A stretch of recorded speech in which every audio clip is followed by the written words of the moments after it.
শিক্ষার্থীদের আত্মপরিচয় মেলার একটি ক্লাস চলছে, সেটা হচ্ছে ইতিহাস ও সামাজিক বিজ্ঞান বিষয়ের। তারা আজকে দক্ষিণ এশিয়ার কয়েকটি দেশ নিয়ে তাদের সেই দেশগুলোর আত্মপরিচয় নিয়ে তারা এখানে এসেছে। প্রথমে আমরা একটি স্টল দেখতে পাচ্ছি, সেই স্টলটির নাম কি? তোমরা কোন দেশ নিয়ে এসেছো? নেপাল। নেপালের কোন থিমটা নিয়ে তোমরা কাজ করছো?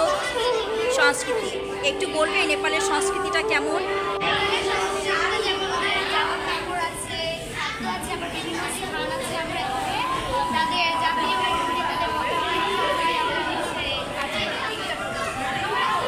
তারা এখানে সংস্কৃতি নিয়ে থিমটা নিয়ে কাজ করছে। আমরা এখানে দেখতে পাচ্ছি তারা তাদের পোশাক, তারপরে হচ্ছে ভাষা, তারপরে বিভিন্ন খাবার, ম্যাপ, সব কিছুই তারা এখানে নিয়ে এসেছে। খুবই সুন্দর, চমৎকার। ধন্যবাদ তোমাদেরকে। আমরা পরবর্তী আরেকটা স্টলে যাই। আচ্ছা, আমরা পরবর্তী আরেকটি স্টলে চলে যাই। এটা হচ্ছে আমাদের বাংলাদেশ।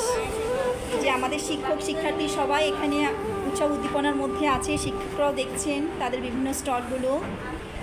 এখানে হচ্ছে বাংলাদেশ নিয়ে, বাংলাদেশের কী নিয়ে আজকে তোমরা এসেছো স্টলে? আচার অনুষ্ঠান। তো বাংলাদেশের কী কী আচার অনুষ্ঠান আছে একটু আমাদেরকে বলো।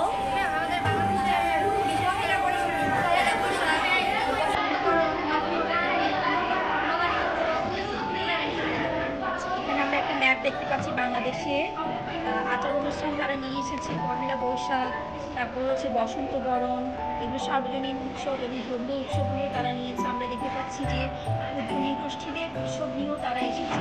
চমৎকার, খুবই সুন্দর।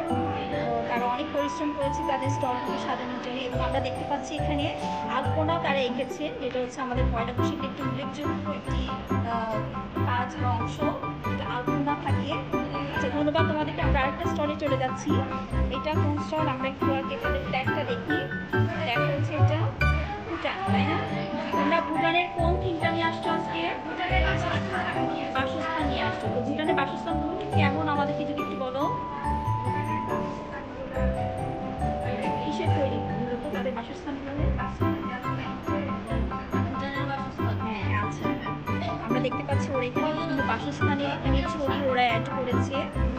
ছবির সাথে এগুলোর বর্ণনাও তারা অ্যাড করেছে। বাসস্থানের বিভিন্ন তাদের বাসস্থানগুলো আমরা দেখতে পাচ্ছি একটু পাহাড়ি এলাকায়, পাহাড়ি এলাকা তাদের বাসস্থানগুলো নদীর পাশে। Very good. বিভিন্ন ছবি সংযুক্ত করেছে আমরা দেখতে পাচ্ছি। খুবই চমৎকার। সবগুলো স্টলই তারা পরিশ্রম করছে। এটা আমাদের শিক্ষকরাও একটু স্টলগুলো পরিদর্শন করছেন, শিক্ষার্থীরাও এসেছিলেন কিছুক্ষণ আগে। আমরা আরেকটা স্টলে চলে আসছি। এটা কি কোন স্টল? আফগানিস্তান। আফগানিস্তানের কোন থিমটা নিয়ে আসছো তোমরা আজকে? পেশা নিয়ে। আফগানিস্তানের প্রধান পেশা আসলে কি? কৃষি। আর কোনো পেশা কি আছে তাদের? আচ্ছা, তারা প্রথমত কৃষি, এছাড়া তাদের ফল বিক্রি করে। তারা আমরা দেখতে পাচ্ছি এখানে বিভিন্ন পোশাক, তারপরে হচ্ছে আমি যদি একটু ফ্ল্যাগটা সরাই, আমি ওদের এই জায়গায় একটু দেখাই। ওরা অনেক পরিশ্রম করেছে, বিভিন্ন ফলমূল এবং আরবিতে লেখা সেগুলো তাদের স্টলগুলো তারা সাজানোর চেষ্টা করেছে। খুবই চমৎকার।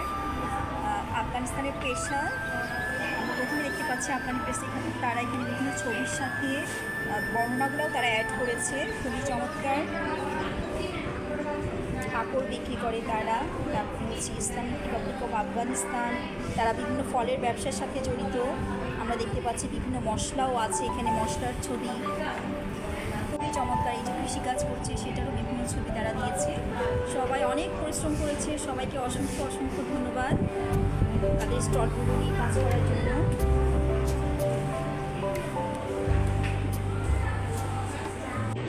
তারা আমরা দেখতে পাচ্ছি পতাকা দেখে আমরা দেখতে পাচ্ছি এটা ভারত। ভারতের খাবার দাবার নিয়ে তারা তাদের আজকে স্টল, তাই না? তো আমরা ভারতের খাবারের মধ্যে তোমরা কি কি খাবার এনেছো? আচ্ছা, লুচি দেখতে পাচ্ছি, ডাল, তারপরে আলু পরোটা, তারপরে বিরিয়ানি। আচ্ছা, এখানে আমরা লাড্ডুর ছবি দেখতে পাচ্ছি। Very good. অর্থাৎ এগুলো হচ্ছে ভারতের কিছু প্রধান খাবারের তালিকায়। এমনকি এখানে কি আছে? মাঠা এবং বিশুদ্ধ পানি। Very good. এখানে কিছু ওরা কথা লিখেছে, আমরা একটু কথাগুলো দেখি। তারা ভারতের কিছু উল্লেখযোগ্য কিছু তথ্য এখানে সংযুক্ত করেছে। খুবই চমৎকার। ধন্যবাদ।